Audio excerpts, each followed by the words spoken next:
안녕하세요. 주양가족 여러분, 김성민 목사입니다. 오늘 하루도 하나님의 마음을 품고 하나님 뜻에 합당한 삶을 살아가는 우리 모두가 되어지기를 주의 이름으로 바랍니다. 오늘의 주 만나는 하나님의 마음을 품어야 한다라는 제목으로 역대하 10장 12절에서 19절 말씀을 묵상하고자 합니다. 우리는 불완전한 세상에 살고 있기 때문에 삶 가운데 여러 가지 분열을 경험하게 됩니다. 가정과 공동체, 나라와 민족이 분열될 때 많은 아픔과 고통이 따르게 됩니다. 관계가 깨어지는 것을 기뻐하는 사람은 아무도 없습니다. 하나님도 분열로 인해 관계가 깨어지는 것을 마음 아파하십니다. 하나님은 우리에게 허락된 하나됨을 잘 지켜가기를 원하십니다. 이스라엘 왕국은 건국된 지 120년 만에 다윗이 이스라엘을 하나로 통합한 지 약 73년 만에 분열 왕국 시대를 맞이하게 됩니다. 그렇다면 이스라엘 왕국이 분열되었던 이유가 무엇일까요? 오늘 본문의 말씀을 통해 이스라엘 왕국이 남북으로 분열되었던 원인을 살펴보므로 우리 삶 가운데 일어날 수 있는 분열을 막고 하나됨을 잘 지켜나는 삶을 살 수 있기를 소원합니다. 첫째로 영적인 분별력을 갖추어야 합니다. 르호보암은 왕위를 계승하자마자 중대한 문제에 직면합니다. 여로보암을 주축으로 한 북부 10지파들로부터 세금 감면과 노역 경감의 요구를 받은 것입니다. 그들은 자신의 요구를 들어주면 왕으로 인정하겠다고 얘기합니다. 솔로몬 시대 때 이스라엘은 번영을 이뤘지만 솔로몬의 많은 건축 사업과 호화로운 생활로 인해서 백성들이 많은 노역과 세금으로 힘든 삶을 살았습니다. 르호보암 왕은 그들의 요구에 주변 사람들에게 자문을 구합니다. 솔로몬의 생전에 그 앞에 모셨던 원로들은 백성들을 후대하고 선한 말을 하라고 했지만 그 말을 듣지 않고 오히려 선왕보다 더 강압 정책을 펼치라는 젊은 신하들의 말을 듣고 백성들의 요구를 묵살해버립니다. 이로 인해 북부지파 백성들은 르호보암 왕으로부터 등을 돌리게 됩니다. 르호보암의 어리석은 선택이 나라를 분열시키는 원인이 되었습니다. 분별력을 상실하면 옳은 결정을 하지 못하고 충원을 하는 사람들의 말을 무시하고 자신의 욕망과 만족에 부합하는 말들만을 수용하게 됩니다. 무엇보다 분별력을 상실하면 하나님의 뜻을 깨닫지 못하게 됩니다. 하나님께서 원하시는 것은 주변을 돌아보고 하나님의 사랑으로 그들의 필요를 채워주는 것입니다. 힘들고 어려운 이들에게 긍휼과 자비를 베푸는 것입니다. 하지만 분별력을 잃어버리면 하나님 중심의 사고가 아니라 나 중심의 사고를 하게 됩니다. 하나님의 뜻에 민감하기보다 인간의 본능을 쫓아 판단하게 됩니다. 하나님이 원하시는 것보다 내가 원하는 것에 더 초점을 맞추게 되는 것입니다. 무엇보다 르호보암이 영적으로 분별력이 없었던 것은 중요한 문제를 앞두고 사람에게만 자문을 구했다라는 것입니다. 하나님은 사람을 통해서도 하나님의 뜻을 알리시는 분이지만 우리는 중요한 결정을 앞두고 사람의 말에만 귀를 기울여서는 안 됩니다. 하나님의 음성에 기울이지 않고 사람의 말만 듣고 인간적인 욕심으로 판단하고 행동하면 좋은 열매를 기대할 수 없습니다.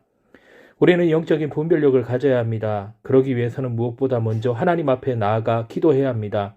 하나님의 뜻이 무엇인지 간구해야 합니다. 하나님의 뜻을 구하면 하늘의 음성을 듣게 해주십니다.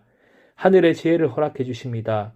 영적인 분별력을 가지고 하나님이 원하시는 결정을 함으로 분열을 막고 하나됨을 이루어가길 바랍니다. 둘째, 영적인 교만을 물리쳐야 합니다. 역대기 기자는 이스라엘 왕국이 분열의 이유로 솔로몬의 범죄를 말하고 있습니다. 솔로몬은 하나님의 마음을 감동시켰고 하나님은 솔로몬에게 하늘의 지혜만이 아닌 부와 명예까지 주셨습니다. 그런 수많은 축복은 솔로몬에게 영적인 교만을 갖게 했습니다. 솔로몬은 통치 후기에 바로의 딸 외에 이방의 많은 여인을 사랑했고 그들의 유혹으로 다른 신들을 섬겼습니다. 여호와 앞에서 악을 행했던 솔로몬에게 하나님은 솔로몬의 아들에게 한 지파만을 주고 나머지는 다 빼앗아 가시겠다고 말씀합니다. 본문 15절에 여로보암에게 주신 말씀은 바로 이런 배경에서 나온 말씀입니다. 하나님은 선지자 아히야를 통해 여로보암에게 솔로몬의 10지파를 떼어주겠다고 예언하셨습니다. 솔로몬이 하나님의 율법을 따르지 않고 이방 신상을 숭배함으로 이스라엘을 찢으실 것이고 이로 인해 왕국이 분열할 것이라고 말씀하신 것입니다. 표면적으로 르호보암이 잘못된 선택을 했지만 궁극적으로 솔로몬의 범죄가 왕국의 분열을 일으키게 한 것입니다. 영적으로 교만해지면 하나님을 떠나게 되어 있습니다. 고난이 찾아오면 마음이 가난해집니다. 질병이 찾아오면 사람이 겸손해집니다. 하나님 앞에 납작 엎드려 하나님의 도우심을 구하게 됩니다. 하지만 어려운 시간이 지나가고 내가 원하는 것을 이루게 되면 어느 순간 마음이 풀어져 간절한 마음이 사라집니다. 영적인 교만이 찾아와 내 욕심과 정욕을 쫓아 살아가게 됩니다. 가난한 심령으로 기도의 자리로 나아가 하나님의 이름을 간절히 부르짖는데 조금 편해지니 하나님을 찾지 않습니다. 하나님을 찾지 않고 말씀을 가까이 하지 않는 것은 하나님을 떠난 것과 같습니다. 그래서 시편 기자는 하나님을 가까이 하는 것이 복이라고 고백합니다. 반대로 하나님을 가까이 하지 않으면 교만이 찾아오고 결국은 죄악된 길로 나아갈 수밖에 없습니다. 하나님을 떠난 사람은 샬롬을 경험할 수 없습니다.